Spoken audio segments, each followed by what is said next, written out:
Welcome back to the Coil Building for Beginner series. This is part 2, how to straighten your resistance wire. Good luck. Here we go. Here we go.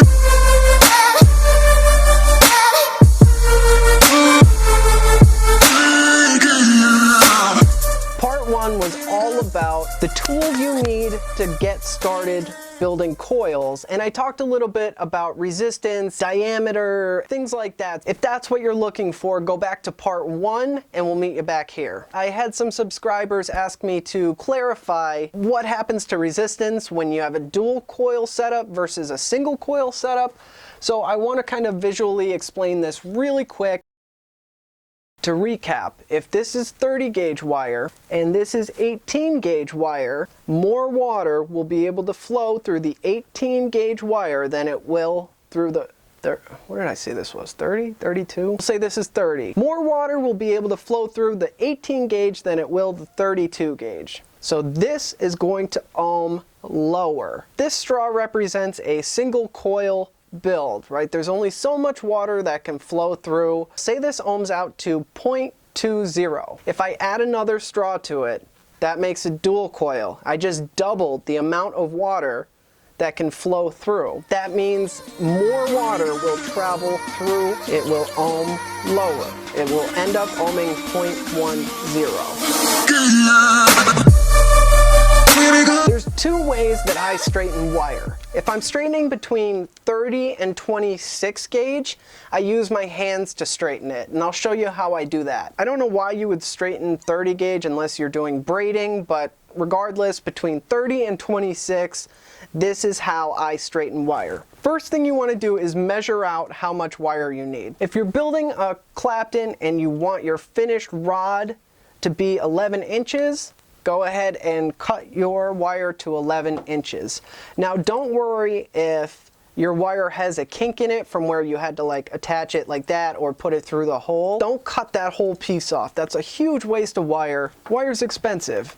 Don't go doing that. I'll show you how to get those kinks out. Step 1, measure your wire. When you have it measured, clip it off. Pro tip, make sure your wire is attached to the spool in a manner in which it won't just pop off and unspool. That sucks, and it happens to me all the time. So we're going to grab one end with our pair of pliers and get a nice, tight, firm grip on it. We don't want that wire to slip out as we're straightening it. We're going to do the exact same thing with the other end. Holding them really tight, we're going to start stretching. Now don't pull the hell out of it, nice and easy. You don't need to pull hard or far, just a little bit until you start feeling it move, just the slightest bit, and that's going to keep it straight for you. The second it starts stretching, that's it. That's exactly where you want it to be. If you pull it too hard, it's going to pop, and you're going to know that you pulled it too hard. That's how I straighten between 30 and 26. Now for 24 and higher, I'm going to use the drill. You can also straighten 26 gauge this way. So, you know, if your arms are tired, if you're stretching a bunch of wire, you can just put the 26 into the drill and straighten it this way. So we're going to start the same way. We're going to measure and cut our piece of wire. And again, when you're done, just make sure that you're nice and tied up here at the end so it doesn't pop off and de-spool on you. So I'm going to cut my little piece here. And don't worry, like I said, if it's janky on the end where it went back into the spool, I use the wire that's here from the bottom of the spool and kind of put it over so it doesn't, you know, it prevents it from popping off. Don't worry about any kind of janky kinks or anything like that. I'll show you how to get those out. We're going to make a 45-degree angle bend, an L bend, in one end. And this is going to go right inside the middle of our chuck, not the outside L, the actual wire. You want the wire sticking out of the middle of the chuck.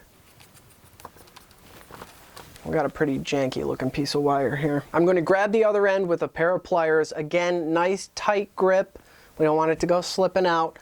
You don't have to pull extremely hard. Just make sure that your wire is nice and tight and that it's not going anywhere. And you don't have to slam on the drill either.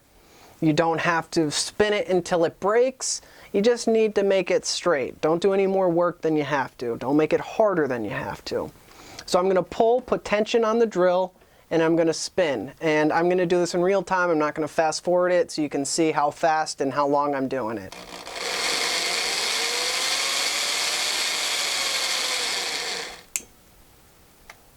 So my wire's straight, but I have some kinks in it. This is how you're going to get these out. Take your needle nose pliers. They could be the straight or the bent ones, but you're going to start right next to the chuck.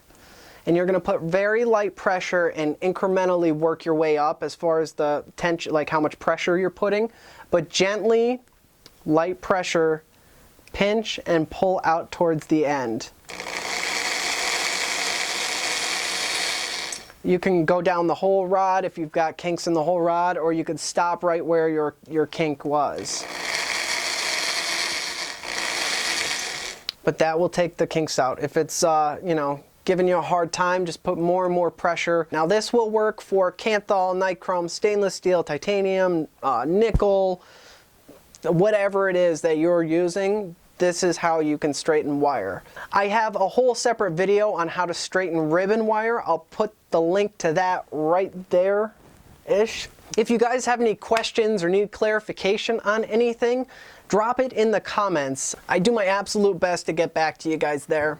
So that's going to be it for this episode. I hope you guys enjoyed it. Stay tuned. I'm going to cover as much information as I can, and hopefully everything that you guys will need to know to start building on your own. I'm going to work my way up incrementally and get more and more advanced. If you want to see some of my other tutorials, check out my coil build tutorial playlist.